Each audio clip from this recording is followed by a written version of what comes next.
my husband, Jim Price. He was in the military for 34 years, both active and in reserve. And when he was about 9 or 10, he was drawing airplanes and said, "I'm going to be a pilot."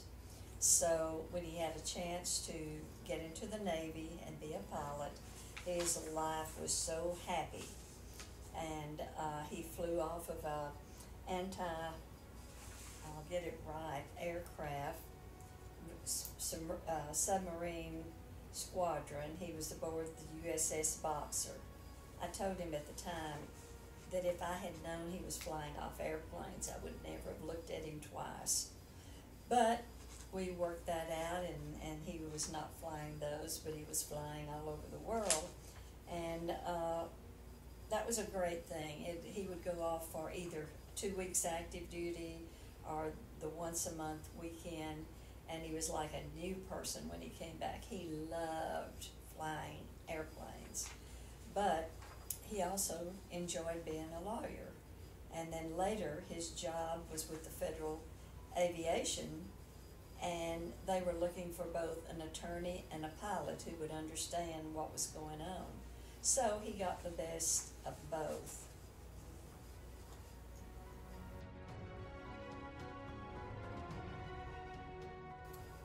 Where, and this is a surprise because we have the base here in Fort Worth, but back when he started, it was in Grand Prairie, the naval base.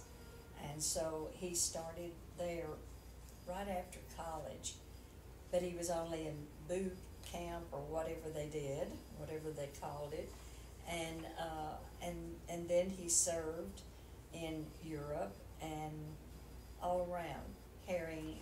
They took after that, after doing the submarine bit, chasing those, then they were transporting people and equipment all over the place wherever they would fly. And that was into Korea, and that was into Vietnam. And then later, I could fly with him, and for 25 years, that's what we did. We flew together. And actually, I got to be an honorary member of Flight C-159 group. That was fun.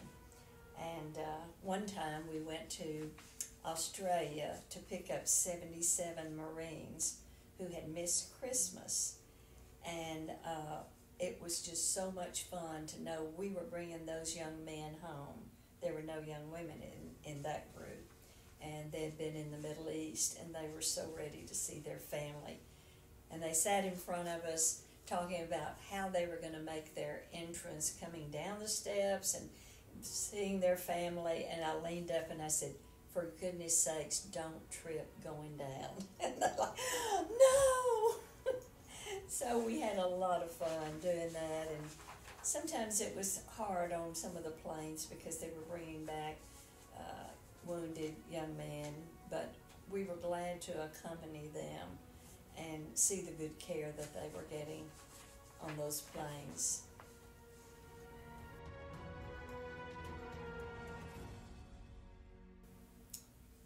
Well, the fact that he could make Navy captain, which I always said, well, that was colonel in anything else, but the Navy had captains, and when he made that, because he was working with the Federal Aviation at the time, as well as doing his flights just on the weekends or the 2 weeks active duty, and so that was quite an accomplishment to make captain. And often when we were on the planes and the crew would find out he was a captain, which he didn't flaunt around, they would let him come up and sit in the cockpit and sometimes kind of hold on to the controls, and that was really exciting. And I was so proud of him. And in all situations, he was always so helpful on those trips. And because he had had experience as a pilot, he was able to be very helpful in a lot of situations that he was in. I'm trying to remember Well, he was all over Europe as well as Italy and many bases in Germany and Spain. One point we met this young man, the first flight it was out of Love Field, and it was the first one I could go on as in the retirement. And this young man, Rizzo, just had the nicest smile, and he was so attentive to us, and that was really fun getting to know him and about him and his family.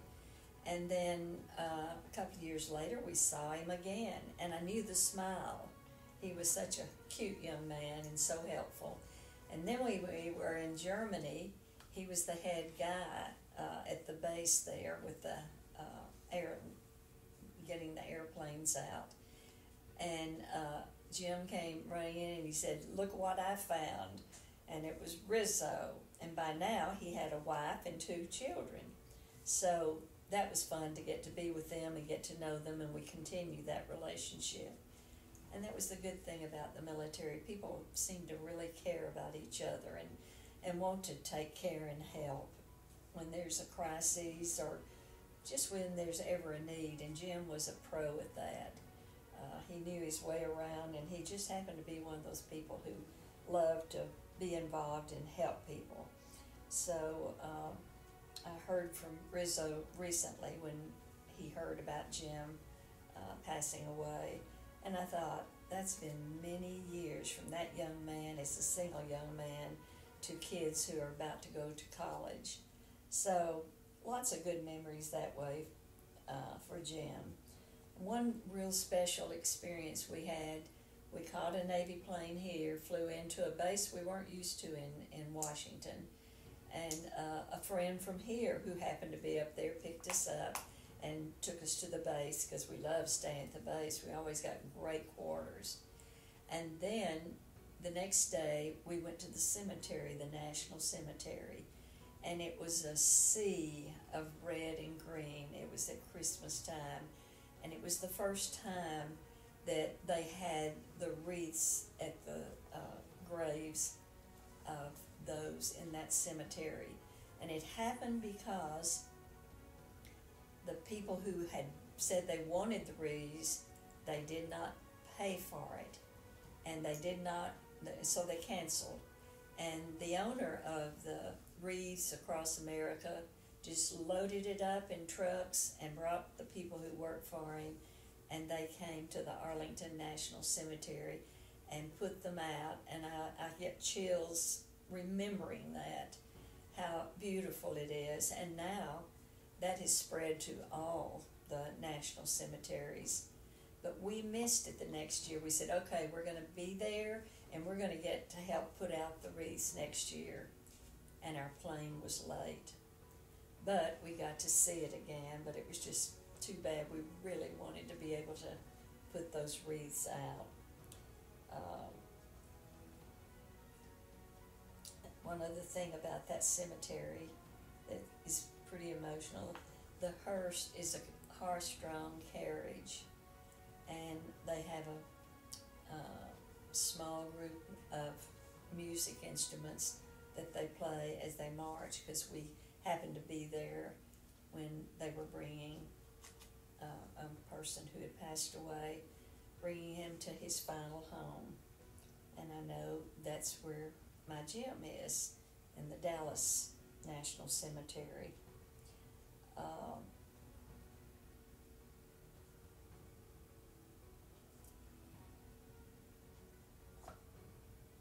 another question?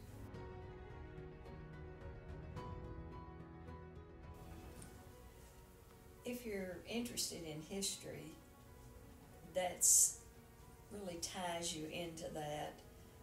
We've had experiences of going to all over Europe and the special places where World War II were so tragic.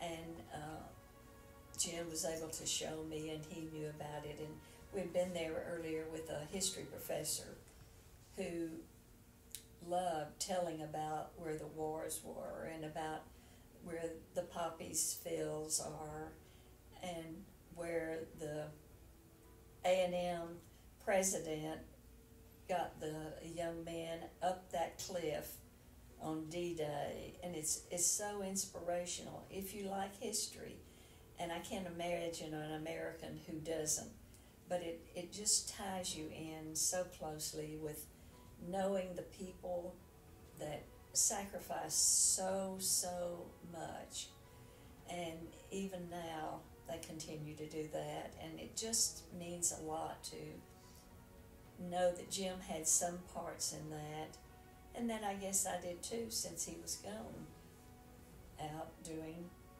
whatever he was supposed to be doing, flying wherever he was supposed to be flying. And I think it's a bond that we had and our children have, appreciating the sacrifices that have been made. And I've seen families who had situations, and how the military gather around and are so supportive of them. And that gives you a lot of pride and a lot of comfort, knowing that that goes on, because your family is where you are stationed at that time, and looking out for each other and consoling each other and supporting. It's really a wonderful feeling to have, that you've got that kind of support.